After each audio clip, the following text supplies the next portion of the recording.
Okay. Hi, my name is Eric Flannum, and I'm the lead game designer on Guild Wars 2.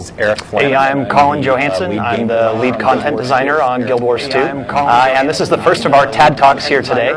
And today's discussion is going to be focusing on really, I think the thing that story lines for single-player RPGs don't have to deal with, that we do have to deal with for single-player MMOs, which is endgame. And, you know, I think if you're building a really great single-player RPG, you can focus on really telling a compelling story and building great characters and coming up with a fantastic ending to your story. And we've tried to focus on that with Guild Wars 2 as well, but we have really a whole other section of the game that we have to focus on, which is once people have finished their personal storyline, what are the things they're doing in our game world and what is our end game? And with that, I'm going to hand it over to Eric to start us off. Okay, so endgame, yeah, that's something that the game actually ends in a single-player game, and it doesn't in an MMO. There's an expectation that people can play an MMO forever, potentially. Yeah. And, you know, we've talked a lot about endgame kind of in abstract about what our philosophies are, but we haven't really talked about it specifically. And so what we wanted to do, we've, you know, seen a lot of fan reaction where there are people who think that we don't have an endgame or that we don't have any of that stuff in mind, and that's not necessarily true. And what we wanted to do was to talk a little bit specifically about what exactly you can expect to do when you reach level 80 in Guild Wars 2. So, I mean, the first thing is we have this basic philosophy of we don't want you to have to play a different game entirely when you reach level 80 than the game that you played up till then. So we don't think it's right for you to say, hey, you can play the game and only have 5 people in your group up to level 80, and then suddenly you're going to be required to do these raids that have, you know, 80 people or 40 people or however many people. You know, we don't think it's okay that if you didn't like doing dungeons before, that suddenly once you get to the max level, you're forced into dungeons and things like that.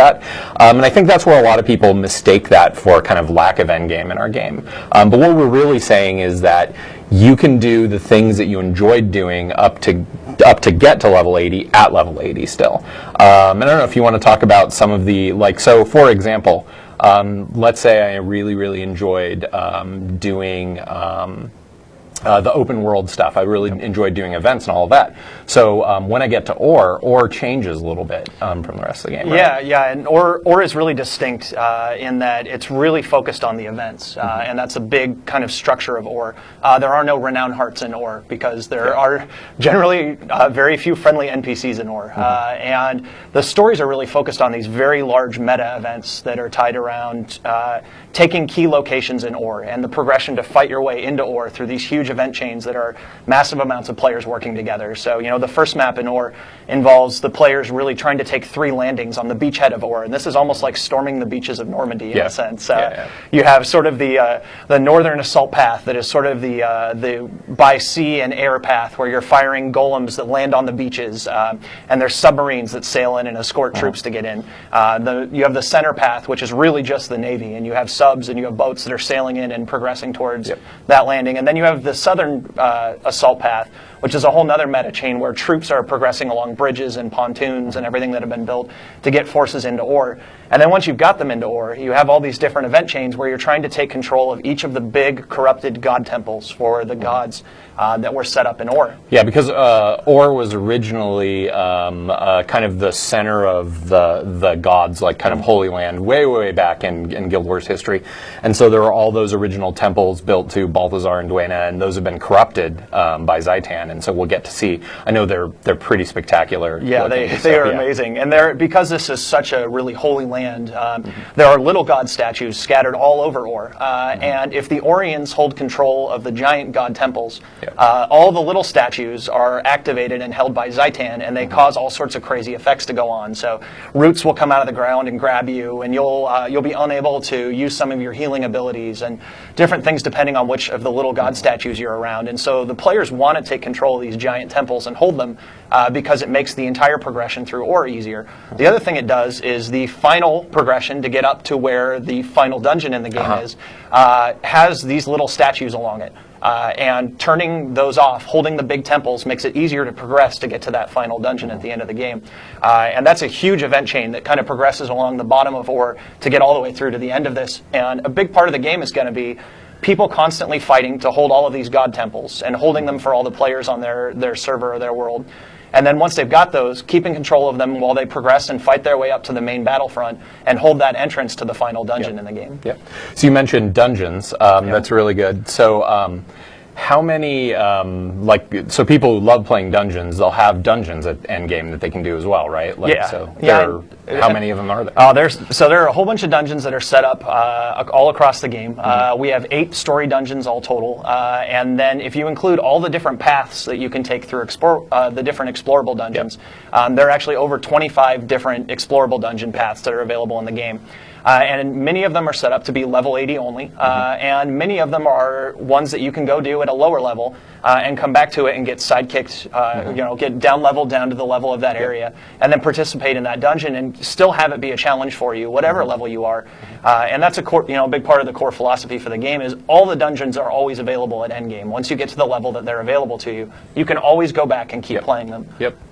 Okay, and then obviously, if I'm a big fan of World versus World, or if I'm a big fan of structured PvP, I can go ahead and keep playing those. Those kind of keep going and going and going. One of the things that I think is always a big concern for people when they think about what am I doing at the top is rewards that they can get. So each of the things that you talked about has its own reward structure, like their specific looking armor pieces and their specific looking gear that I can get from car merchants and things like that from those event chains, right? And then one of the other things that I don't think we've talked about yet, but the other thing that you get from doing all of this content is you get experience. And once you get to level 80, so everybody's probably pretty familiar with the fact that you every time you level, you get a skill point in the game. And once you get to level 80, that actually doesn't stop. So what you can do is you can progress and get to what the equivalent of 81 would have been, and then it'll give you a skill point and then reset your bar back down to 0. This is really, really similar to what we did in Guild Wars 1, where after level 20, you could kind of keep gaining skill points. And then the cool thing is, for people who have seen the Mystic Forge, you can go to the Mystic Forge and you can use your skill points. There's a Sunspear refugee from Alona there who brought the djinn that's in the middle of the Mystic Forge over with her, and she'll give you items that you can throw in the Mystic Forge for skill points.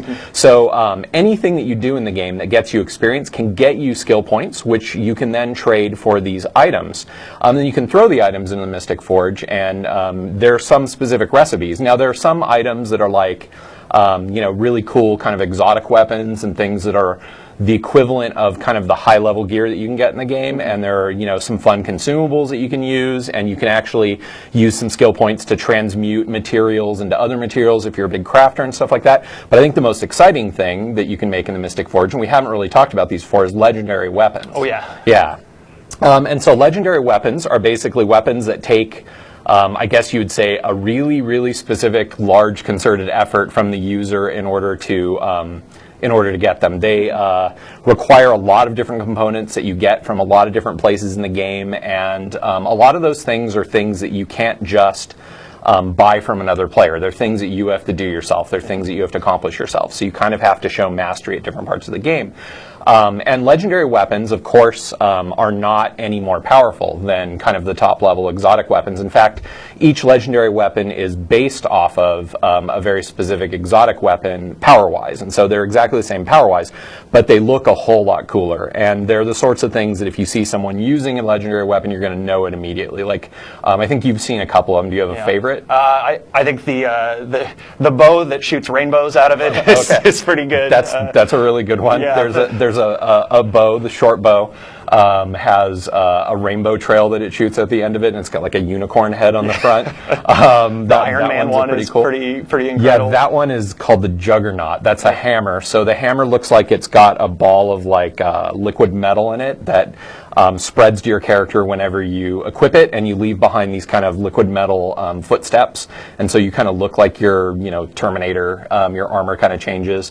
I really, really like the great swords. Yeah. So the great swords kind of literally look like you're holding a piece of the night or day sky. There are two of them actually, and then you can combine those two if you manage to get them into a single great sword that changes appearance night and day. And so you kind of got this like plane that looks like you're holding where you can see the night sky or the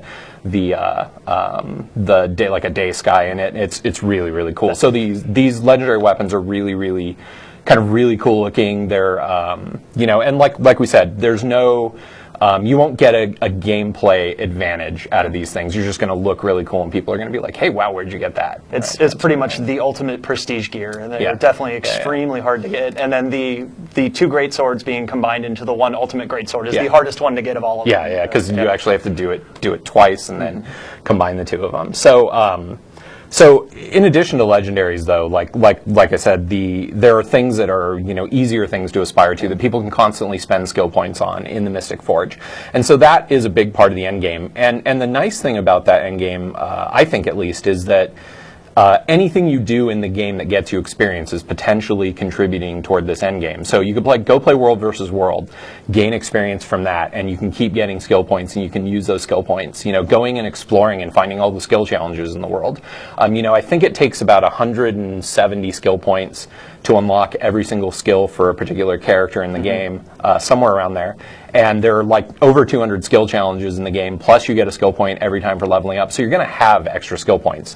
And you're going to want to spend them on these things in the Mystic Forge, not even just for legendaries, but for all kinds of different things. And so that's one of the things that we expect to occupy people. I think the big thing to take away about Endgame, this is something our producer Chris Whiteside said earlier on when he first started playing the game and we were talking about Endgame, is he said all he really wants from Endgame is he wants to play the game that he's sort of built a lot of friends playing, and he wants something to do with his friends. Yep. And that's really the important thing. It's not, a specific, leveling treadmill or specific style of raids. I think what people want out of an MMO is because an MMO kind of becomes a social hub for them. It kind of becomes, it's the place they go to relax with all their friends and all that. So the important thing is just give them things to do. And there's an awful lot of things in Guild Wars 2 that help facilitate that. The fact that as you level through the game, all you're doing is opening up more and more content for yourself because of the dynamic leveling system. That's another good point. Yeah, I mean, that dynamic leveling system really, it just lets you go back and do, when you want to get your skill points and keep earning them for all these rewards, you literally can play any part of the game that you want. Whatever you're into, whatever you're most excited about, or whatever you feel like doing that day, you can go do that and get rewarded for it. And if your buddy makes a brand new character, it's not like a traditional MMO where you can't go play with them without making a new character also. You can take your character that you want to keep earning skill points on and go play with them and actually play the game that you bought and play the character that you want to play. And then another thing that I think you talked about in a recent interview is support for the game after it releases, the fact that because of the way the dynamic events work, we can keep the game really fresh, maybe more easily than a lot of other games can, due to our content structure. Do you want to talk about that a little bit? Yeah, I think that's one of the great advantages of our dynamic event system is we really have the freedom to go back and go in the world and tuck these little dynamic events all over the place that you never knew that they were there before. And we can take events that run more frequently right now, slow them down, and have them start rotating with new events that we're adding to the game. So you might go back to an area and see completely different events going on there than you had seen the last time with your character you've got or with a brand new character.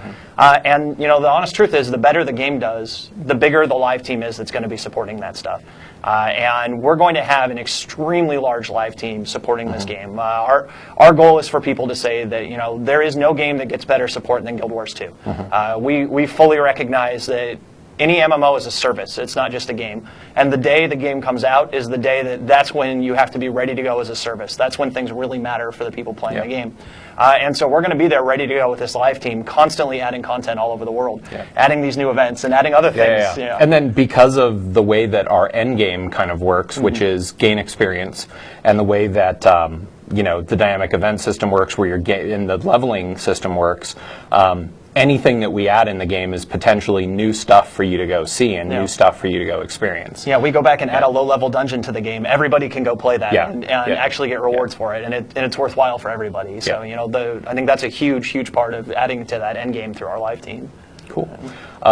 Anything else about end game that you want to talk about? I think everything I can think of offhand. If there's anything you want to add? I think just that I hope once people get to the end of the game, they can see that, one of the things that I've seen a lot of people remark on is, they hope the game is as polished, all the way through as it is toward the end. And I think it definitely is. And I think there's some really amazing stuff later on in the game that people haven't seen. It's not the one thing that strikes me just playing through the game myself is that, you never really fall into oh yeah, I totally expected that. There's always a new thing. Like it's always something like, I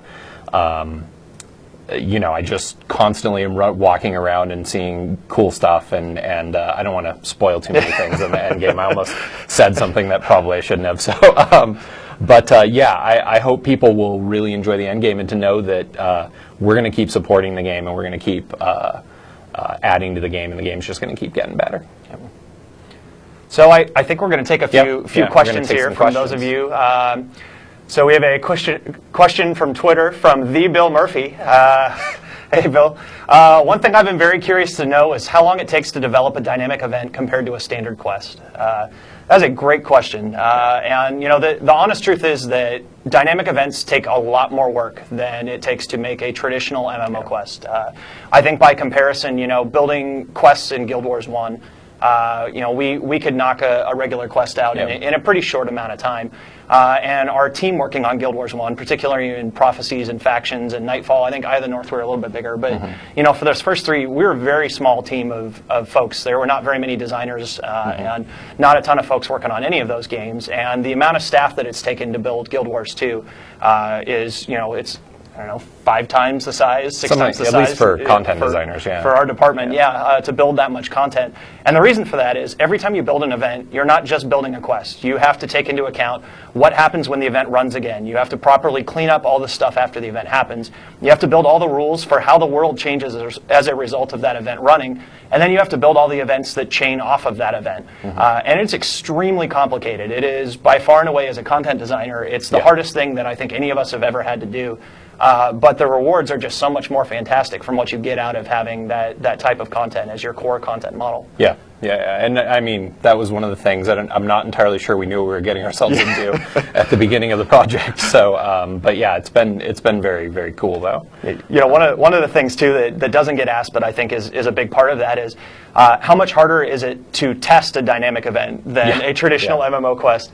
And our QA team, I don't know how they do it. I don't know how they've kept up with all this stuff, because as that much harder as it is to build these, it's 10 times harder to test them because you have to get all these different event rules kicking off, and then you have to contend with any other event that can happen can run into your current event and cause stuff to change. They do an incredible job, and the amount of work it takes to actually keep track of all the things going on in this game is just nuts. Yeah, QA department's fantastic here. So our next question is from You're a Strawberry on Twitter. What would you say is the coolest elite skill in the game? The coolest elite skill in the game. These are probably going to be different answers from each of us. Charzuka is kind of hard to beat, just because of the name and what it does. It's pretty cool. Although just for the amount of things that it does, I really, really love the engineer supply drop skill. I mean, it stuns, it heals, it does damage, it throws out turrets, it has a little bit of control. It kind of does a little bit of everything, which makes it incredibly versatile. So I think that's my favorite. I don't know about you. My favorite changes constantly based on what I'm playing. I would say my favorite right now is the Thief Basilisk Venom that petrifies a guy. And the reason I like that one so much is because I run it with a trait that all my nearby teammates get whatever venoms I use. And so we've been able to do dungeons where we're starting to learn to work together, where I kick that up, everybody in the party gets Basilisk Venom, and we can lock a boss down for a little bit of time with Petrify, and we rotate through it. And that's been a lot of fun. Yeah, that's cool. All right, so the next question is from Flatline Soul. Will there be holiday events like Winter's Day in Guild Wars 2? Yeah, that's a good question. Absolutely, there will be. So especially for those established Tyrian events like the Mad King and Winter's Day. One of the interesting things that we'll have to see, and that will be an interesting evolution, is those were very sort of human-centric in a lot of ways, because they were very Guild Wars 1. And how do the other races view Winter's Day and the Mad King? So actually, I think we recorded some VO for the Mad King, so we'll get to hear the Mad King's voice for the first time come October. So that's going to be really cool. Yeah, I just saw some concept art of the Mad King this morning. He's looking pretty cool. Yeah. Definitely holiday events. The next one comes from Amanda Poopander. If there's one boss you'd want us to fight lookout for, which boss would it be? Zaitan, maybe? Yeah, that's probably it. Yeah. Don't miss Zaitan. Yeah, don't miss Zaitan at all. Actually, my Zaitan aside, I think my favorite boss is actually the boss at the end of the Asura tutorial. Yeah, like the cube golem is really, really cool. I think it's our animators and creature guys went above and beyond on that one. That one's really, really cool. For people who haven't seen it, I think there's a video out there of it, but it's basically this gigantic golem that assembles itself out of these teeny little cubes, and then it has a bunch of really cool anims and things like that. It has a really cool death animation too. But I don't know. It's pretty amazing. Yeah. The end of the Flame Citadel dungeon. There is a pretty incredible char boss. I'm not going to say anything more than that. Yeah. Just say he's well worth the trip if you get the chance. Yeah, he's pretty cool. All right, the next question comes from Sunpiece. I understand some dynamic event chains are like pendulums. They have one ultimate fail state, one ultimate success state, and everything in between. I'm wondering if high-level events actually branch and may have several ultimate failure and success states. So, the thing with the event chains is some of them are chains that move directly up and down a path.